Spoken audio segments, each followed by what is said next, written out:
वैदिक ज्ञान पूर्ण है क्योंकि यह समस्त संयमों एवं त्रुटियों से परे है और भगवत गीता समस्त वैदिक ज्ञान का सार है। वैदिक ज्ञान शोध का विषय नहीं है। हमारा शोध कार्य अपूर्ण है क्योंकि हम अपूर्ण इंद्रियों के द्वारा शोध करते हैं। हमें पहले से चले आ रहे पूर्ण ज्ञान को परंपरा द्वारा स्वीकार करना होगा।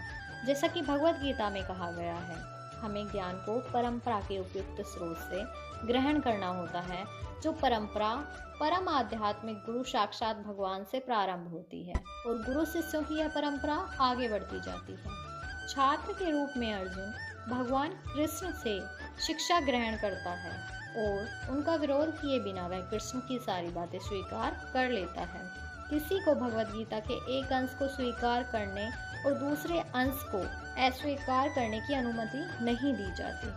हमें भगवत गीता को बिना किसी प्रकार की टीका टिप्पणी, बिना घटाए बढ़ाए तथा विषय वस्तु में बिना किसी मनोकल्पना के स्वीकार करना चाहिए।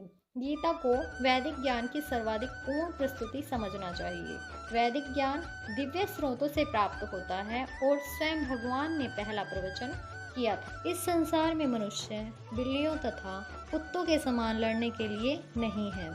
मनुष्यों को मनुष्य जीवन की महत्ता को समझना चाहिए। सामान्य पशुओं की भांति आचरण करना बंद कर देना चाहिए। मनुष्य को अपने जीवन के उद्देश्य को समझना चाहिए और इसका निर्देश सभी वैदिक ग्रंथों में दिया गया है, जिसका सार भगवत गीता में मिलता है। वैदिक ग्रंथ मनुष्यों के लिए हैं, पशुओं के लिए नहीं।